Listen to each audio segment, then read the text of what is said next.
Hey y'all, welcome to today's video of Hey Gma, what's for supper?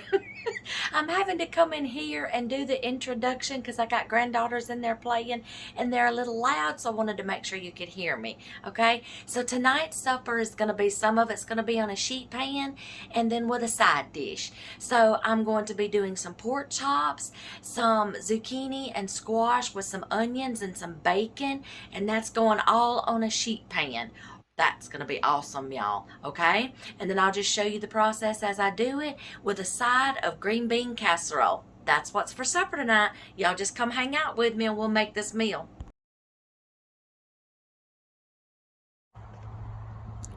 Welcome to our channel. My name is Tracy. I'm the keeper of the home here at 4D Farms, where we are all about faith, family, home, and farm. I hope you find something on our channel that will encourage you and inspire you on your journey.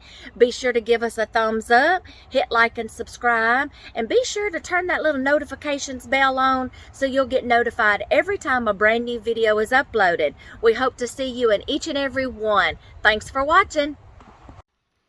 Sorry, I'll go ahead and tell you while I'm in here, I'm going to add butternut squash to that sheet pan dinner because we had half of a butternut squash left in the refrigerator. I'm going to use it up. It's going to go on the sheet pan dinner too.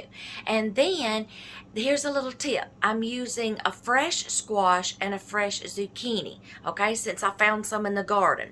Now, if I was using a package of my zucchini and a package of my squash that's been frozen, this is what I would do. So I'm just going to give you a little tip extra, okay? I would let those thaw out. After they've thawed out, I would cut a little hole in them, squeeze all the water out, then steam it in the microwave for 2 to 3 minutes to get that little bittery taste out that happens after you freeze vegetables. That's all you have to do, y'all. I don't blanch mine before I freeze them. I take care of that part on this end of it right before I put it in a recipe. That's all you do with a vegetable that's been frozen. I just kind of steam it just a little bit in the microwave. Then I squeeze a little bit of that extra water out. And then I use my frozen produce in a recipe. But tonight I'm using a fresh squash and zucchini. And I'm going to add that half of butternut squash to it. That's it. So y'all come on.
Just give all this a stir.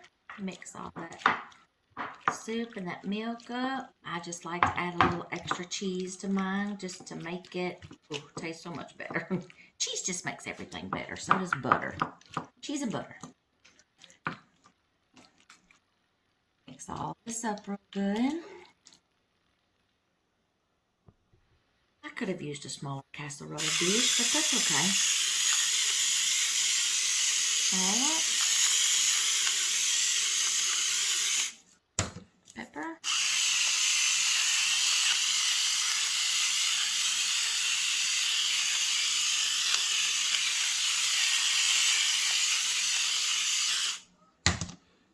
French fried onions. Can you see that? Sorry, can you see that? Yeah, my granddaughters know how to make this. They've been in the kitchen with me since the day they were born. Literally. I wore them in baby carriers in the kitchen. Till they graduated to carriers, then bar seats, then high chairs, then stools. And they're still in the kitchen with me. I had one working with me today on butternut squash. Alright. I like a lot of French fried onions, y'all, on top. This is going to go in the oven to bake. I'm going to say about 400, y'all, or 375, whatever you're comfortable with.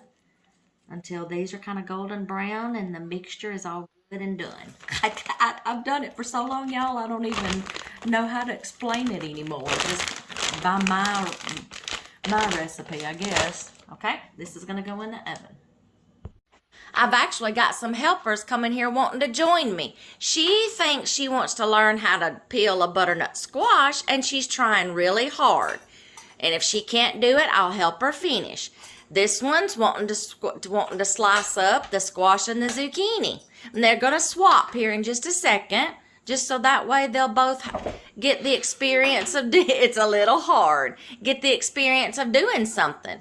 But she's trying to work it out. She's trying to figure it out. And that's what it's all about, y'all. Go away from your body, not towards your body. She's working on it. I'll help her figure it out, and we'll get it cut up. She's working on the zucchini. Then I'm going to let the little one work on the squash. And then we're going to get this onion cut up. All right. Now we've swapped places. She's going to do the squash. And then she is going to try that butter. She's going to try peeling. They're figuring it out. They're working together. They're figuring it out. We'll get it cut up. All right. We're breaking the butternut squash down. As soon as she gets done with a safer knife, then I'm going to let her cut up the butternut squash. She's almost got her squash all cut up. I'm sorry, I moved the pan. We're getting it on the pan. She's going to cube it. Is that enough? Gentle with the knife. Down. Again. Cube it one more time. Practicing safety, but hey, they're learning. They want to learn, so you can teach them. Okay, she'll swap knives in just a minute, and we're going to break down the butternut squash. I've added some onion. I'm fixing to cut up bacon pieces and I'll have to do the bacon. I'm going to cut up the bacon pieces and just put that raw, not cooked, because I want the bacon grease. Yeah, y'all see where I'm going with this. I want the bacon grease mixed in with these to give them a different flavor. So we're going to add that. We got the onions. We're going to add chopped up bacon. We're going to add the butternut squash, salt and pepper, and some other seasonings. All right, y'all, I'm going to do some salt and some pepper, and I need to grab my Italian seasoning. All right, I've got my salt.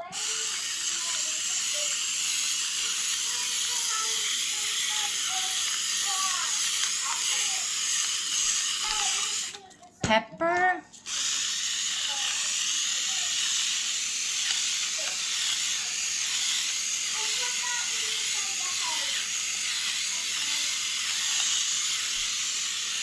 Alright, now you can use any kind of seasonings, y'all, that you want, but I'm going to put a little bit of ranch. Well, if it'll come out good. Ranch. Just to give it a different little flavor. Alright, I'm going to do a little bit of extra garlic, granulated garlic. I'm going to get it all seasoned up, and then we're going to sprinkle the bacon on top. We'll start letting this bake and letting that bacon grease seep into the vegetables. Halfway through it, we'll stir it and incorporate the rest of the bacon grease. So some Italian seasoning. All right. And I want a little bit of, I want some rosemary. Like I said, y'all can use any seasonings that you want to. That are sprinkled this. That's a little big to go through them little bitty holes, but other hole is too big, so I don't want to dump it. All right, there we go. Close that one up. Now we're going to spread the bacon on top. I just chopped up bacon, y'all. I want that bacon grease on top. So we're just going to spread the bacon. Spread the bacon.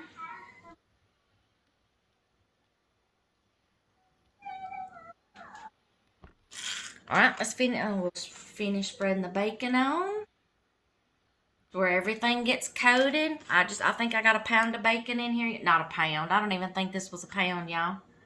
Alright, so this is going to go in the oven. Halfway through it, I'm going to toss everything with a spoon or a spatula and let everything else get some bacon grease. I'm going to use the same temperature, 400, as I do the green bean casserole. Alright, so we're going to set this over here. Okay, let's talk about these pork chops. This drives my husband crazy. Okay, let's talk about these pork chops. I can take these pork chops and I can put them on top of that sheet pan dinner too, okay? Or kind of like make a whale in between the vegetables, and I still may do that and I will do that, but I'm going to do an extra step before I make a whale and put those in there, okay? It's actually a couple of hours before supper time, so I'm just prepping everything right now, and then we'll get these put in the oven, okay? So this is something that we learned a trick to that you can do with your meats. I don't care if it's chicken, I don't care if it's steaks, pork chops, anything.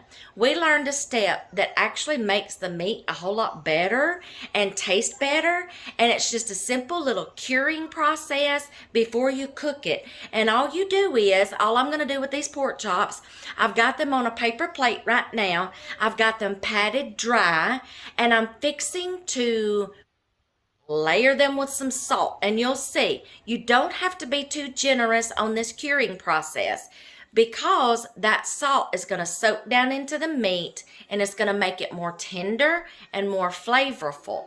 The longer that you let this cure, per se, the better the meat's going to be. I've only got maybe just an hour or two before I put these in the oven, but an hour or two is better than nothing. You can actually try to start this that morning and let it cure all day long and then bake it, okay? So I'm going to cure these in some salt first, and I'm going to salt it pretty good, okay? Then we're going to put that in the refrigerator and let it start curing for about an hour, hour and a half, okay? I'm just getting everything prepped right now to get ready to throw it in the oven. Then I will take it out of the refrigerator, make a whale in between the vegetables, and put these pork chops, okay? So that's going to be a little extra added grease, oil to bake these vegetables in and to give it a different flavor, okay? So I'm going to show you what I'm fixing to do to these pork chops.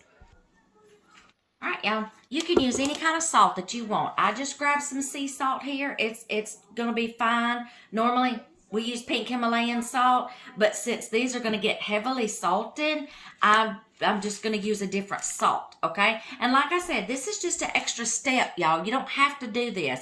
I can take these pork chops and lay it on top of those vegetables and throw it in the oven. This is just an extra step. So just salt really good. I'm getting some sleepy kids.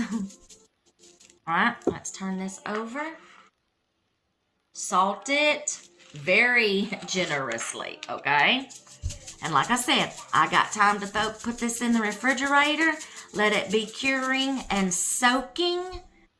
And the more it sits, y'all, and soaks up this salt and cures, the better it is. We do our chicken, we do pork chops, steaks. Did I get that side? No, I've just done that side. I'm trying to keep up with what I've done, y'all. Okay, flip. Okay. Now, when it's time to put these on the bacon pan, on the sheet pan, I will take them, make a whale, and then we'll put these in the oven. And everything, y'all, is going to be baking all at the same time. Now, some things are going to get done quicker than others. The green bean casserole is probably going to get done quicker than these. Now, when you get ready to put these on your sheet pan, you don't add any more salt, okay? But you can add like some pepper and some Italian seasoning, ranch, whatever you want to do. Just don't add any more salt. Whoop, I'm kind of missing the plate here.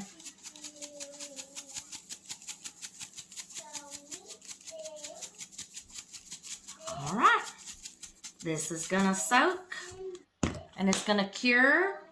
And then when it gets done, we're gonna plop it on there and everything's gonna go in the oven.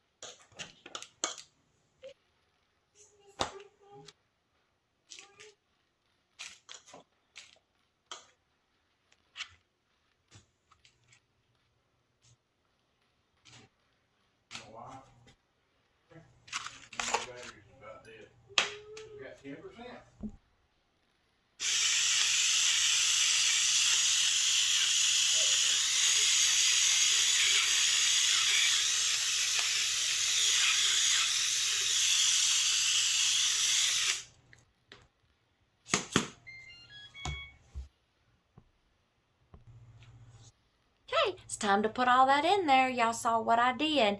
I put the whale in there and I put the pork chops in there. Just pepper this time because it's already got salt on it. So just some pepper. I'm fixing to pop the green bean casserole and that sheet pan dinner into the oven. It's preheating to 400 degrees. I'm just going to bake it, y'all, until y'all. Till the pork chops are done. Now halfway through it, I'm going to stir a little bit and then I'll probably flip the pork chops over, okay? And then until the vegetables are good and fork tender. And then, of course, the bacon's done and the pork chops are done. I can't estimate minutes, y'all, okay? Because that's a lot on one sheet pan. And then the green bean casserole. So I'll give y'all a little eye candy as they're cooking. And then when I take it out to flip everything, then put it back in there. And then when it comes out, I'll walk you through the process. Green bean casserole is done. Just took it out of the oven. Fixing to take these out, flip them around, turn them over. Okay, we're gonna switch things around a little bit. Make sure the bacon's getting done. I flipped the pork chops. Okay, on the other side. Finish cooking. Done.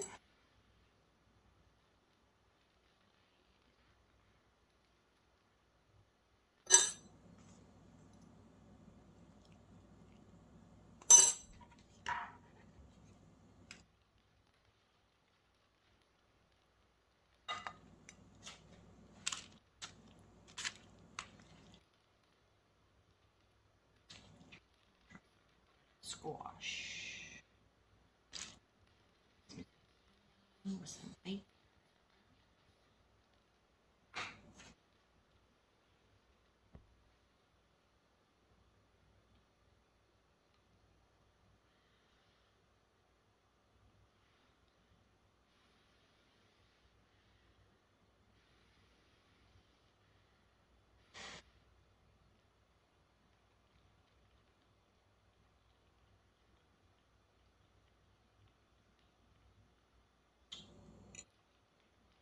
Casserole.